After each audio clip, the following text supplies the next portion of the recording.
রাসূল সাল্লাল্লাহু আলাইহি ওয়াসাল্লামকে একজন সাহাবী জিজ্ঞাসা করছেন, আইয়ুস সাদাকাতি আযম, হে আল্লাহর রাসূল, কোন দানটা সবচেয়ে বেশি উত্তম? তখন রাসূল সাল্লাল্লাহু আলাইহি ওয়াসাল্লাম বলছেন, আন তাসাদ্দাকা ওয়া আনতা সাহিহুন শাহীহুন তাখশাল ফাকরা ওয়া তা'মালুল গিনা। ওই সময়ের দান সবচেয়ে উত্তম, সবচেয়ে বেশি কার্যকারী যখন তোমার কোনো সমস্যা নাই, আনতা সাহিহুন, তুমি সুস্থ সবল, তাখশাল ফাকরা ওয়া তা'মালুল গিনা, তোমার কাছে 5 লক্ষ টাকা ব্যবসার জন্য জমা করে রাখা আছে, তুমি এই আশা পোষণ করছো যে তা'মালুল গিনা, এই 5 লক্ষ টাকা দিয়ে ব্যবসা করে অনেক অর্থ উপার্জন করবা, এবং তুমি এটাতে ভয় করছো তাখশাল ফাকরা, যে এখান থেকে যদি কিছু টাকা অপচয় হয়ে যায় তাহলে আমি ফকির হয়ে যাব আবার।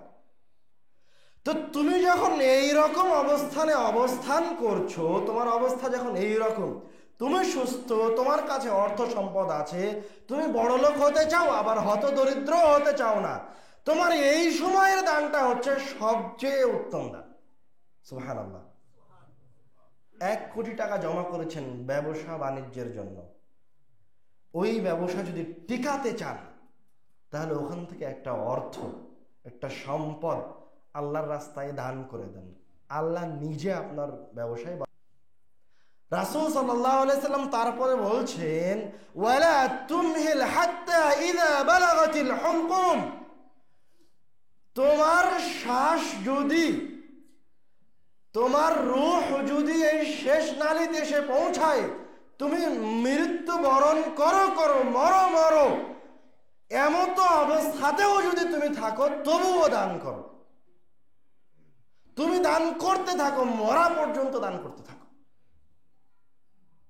কুলতা লিফুলানিন কাযা ওয়া লিফুলানিন কাযা ওয়া হুয়া লিফুলান, তুমি যখন মৃত্যুর আগে বলছো বা তোমার দুনিয়াবী জীবনের অর্থ সম্পদকে বলছো যে আমার বড় ছেলে তোমার জন্য এই বাড়িটা, আমার মেয়ে ছেলে তোমার জন্য এই বাড়িটা, তো রাসূল বলছেন তোমার কথাটাই অনর্থক।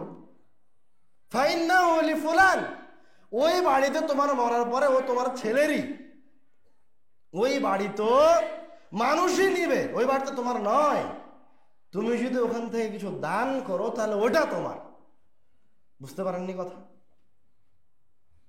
তুমি যতক্ষণ পর্যন্ত ওখান থেকে দান করনি ততক্ষণ পর্যন্ত ওই অর্থ সম্পদ, ওই বাড়ি, ওই জমি জায়গা তোমার নয়, ওটা আর একজনেরই।